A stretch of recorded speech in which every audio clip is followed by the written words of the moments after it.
Jet planes in the night sky with you, getting high in the sunrise with you, getting through all the bad times with you. I wasn't missing a thing, no I do. And I wish that I could build a time machine, 'cause time moves on, and now you're gone. Oh, if only I could build a time machine. Good morning and welcome to the vid. I can't forget you. I miss you, I miss you, I miss you all the time. I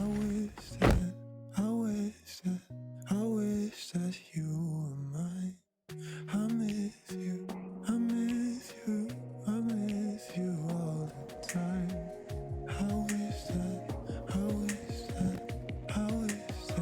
were mine. Woo! That was a close one. Hello and welcome to this week's video. So this week I celebrated my 2 months of living in a car. And if you're wondering, why is that guy always filming in a car? It's because I live in my car. So for this week's video, I decided it would be useful to share everything I've experienced, the ups, the downs, the highs, the lows, the near toilet misses. So sit back, relax, and I hope you're not sat in a car watching this. But if you are, that's also fine. Something doesn't feel quite right about this. That's much better. My home office. Oh, that's better.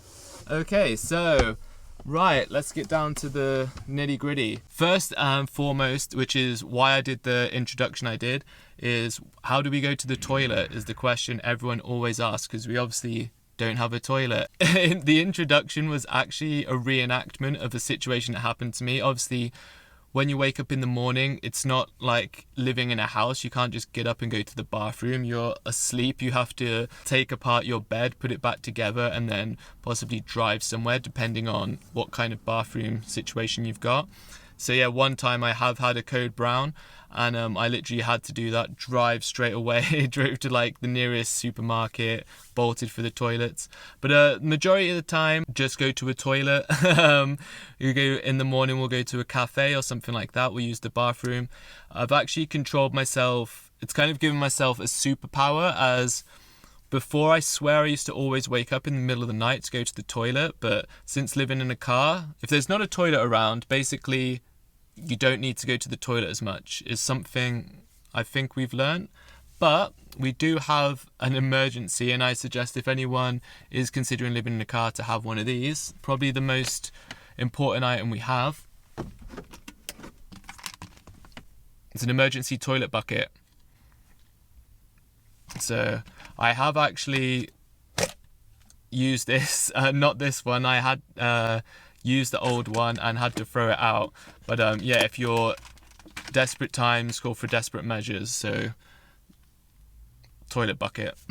Second thing we get asked a lot is about laundry. So you actually have this real neat laundry scrubber bag, if you could see it there. Basically, you put your laundry in here, put in some water, some washing powder, tighten it,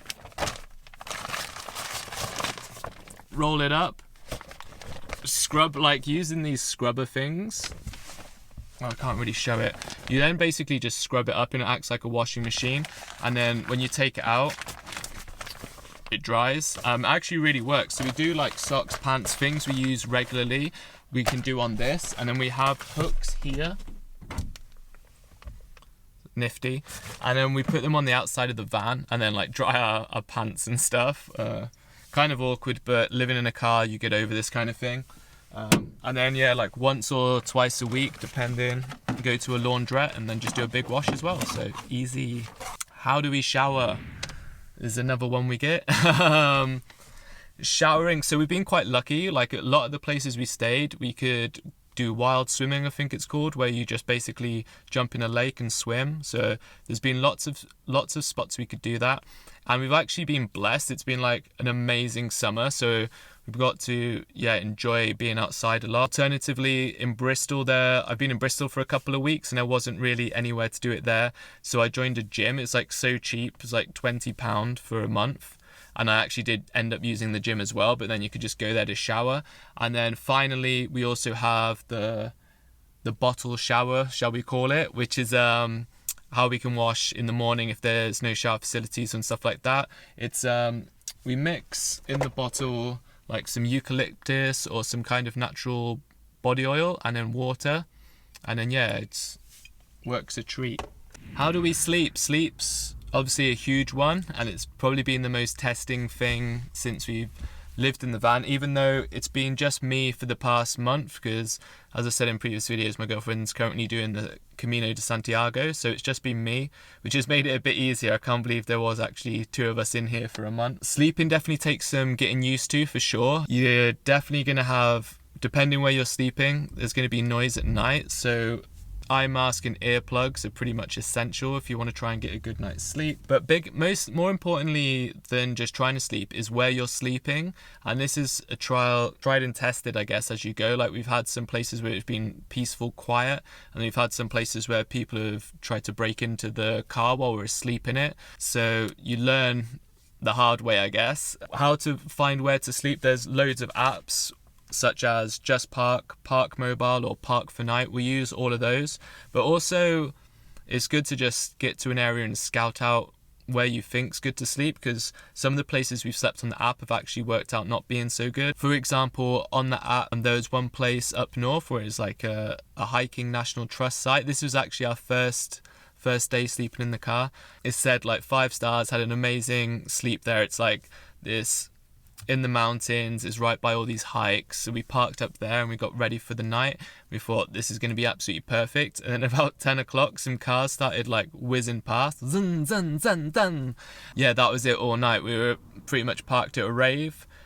Contemplated even joining the rave at like 1 a.m. And but yeah, you just have to put up with it. Like, you're sleeping in your car, there's nothing you can do. It sucks, but you do get kind of used to it, and you almost like get better at sleeping in worse conditions, which is kind of a plus. Like, I can sleep now and it be quite noisy or raining or windy outside and it doesn't really affect me. Whereas I know before, if I heard like a tiny thing in the middle of the night, I'd be like, what's that noise? Oh, it's so annoying. But your body, like, we're made to adapt, and you definitely adapt. What are the pros and cons for living in a car? What have we learned so far? So I know when you can like look on Instagram and stuff like that, it looks like all just like magical drives and exploration, but there are negatives as well.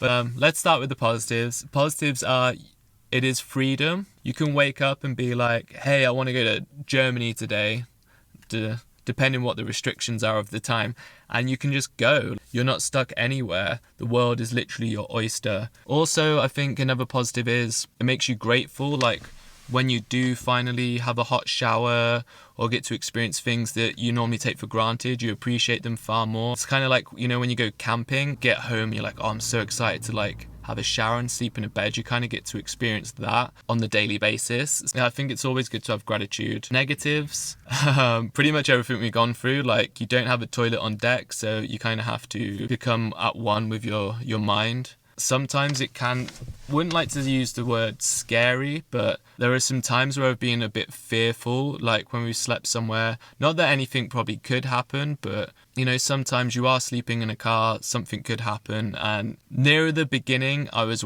very more aware, but I guess the more you get used to it, you don't get as bothered. But sometimes you can feel unsafe, to say the least. Especially one night we had some guy trying to like open the doors when we were asleep in it. So yeah, that definitely shook us up a little bit. Negative, but I'm going to turn it into a positive. Quite new to playing guitar. I've been playing for like a year, learning calisthenics similar time, about a year. So these are kind of things I'm not super confident in. Living in a car has made me more confident, because to do these things like play guitar, it's difficult to play inside the car, especially at night time or in the morning.